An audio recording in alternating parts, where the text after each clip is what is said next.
Debby from WIW Design, and today for Waffle Flower I'm taking a look at the new Happy Day set featuring Big Bear and Bird that came out in the spring release. Over recent times my go-to medium of choice has been watercolours, but just recently I pulled out my Copic markers and really enjoyed some simple colouring with them, and so I thought I'd use them again for today's card, along with an ink blended background. The Happy Day stamp and die set was bound to be a winner for me, with a cute big bear on a bike. I knew I wanted to create a spring-like scene with the images in the set, but wasn't totally sure which ones I wanted to use. So I added a piece of white card into the Mini Misty and arranged as many of the images as I could on the card. I then stamped them multiple times with Samson's Stamp Intense Black ink to get a nice deep black impression. In fact, I ended up using all the images on the final card. Moving on to the Copic colouring, and I'm going to speed the video up. This allows me to leave as much of the colouring in the video as possible without the video becoming too long. I've taped the piece of card to my grid mat to try and prevent me moving the card around too much and hopefully prevent you from feeling any motion sickness when watching. When I remember to do so, I place the caps of the markers I used on the left. I tend to use 2 or 3 colours for any one area and build up the shadows and lighter areas. I generally use a simple no-fuss technique, starting with the lightest colour and laying down areas where I intend there to be more shadows. I then build up the depth of colour with the medium and then the dark shade, before blending back down through the medium tone to the lightest one. Also, the detail lines on the bear made an easy guide as to where to add some shading around his ample tummy. I'm going to play some music while I finish the colouring, and then I'll be back shortly.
With the colouring now complete, I lined up the matching dies and kept them in place with washi before running them through my die cutting machine.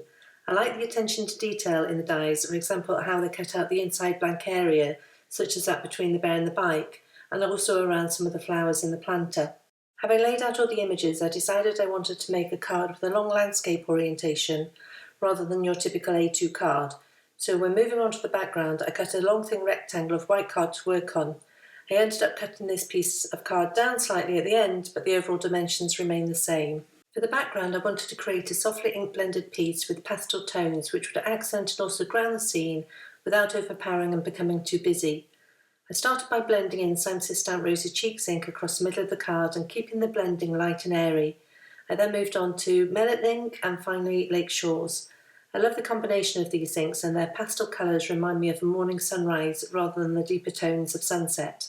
To give some extra interest, I liberally splattered a solution of Perfect Pearls over the background and then when dry set about deciding where I wanted to place each item.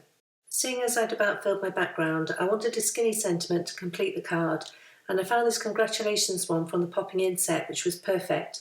I lined up the sentiment on a strip of black card in the Mini Misty and then treated the card with EK Success powder, which, as I'm going to be heat embossing the sentiment, will help to prevent the embossing powder sticking where I don't want it to.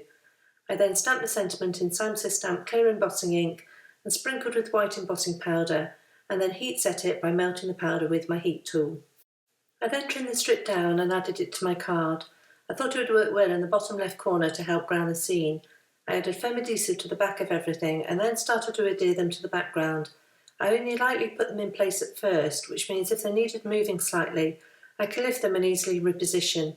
I did find I needed to do this when I was trying to line up the planter with the bike and found the planter to be too high so it didn't look like it was attaching to the bike properly, and without the bear's head going off the top of the card at any rate.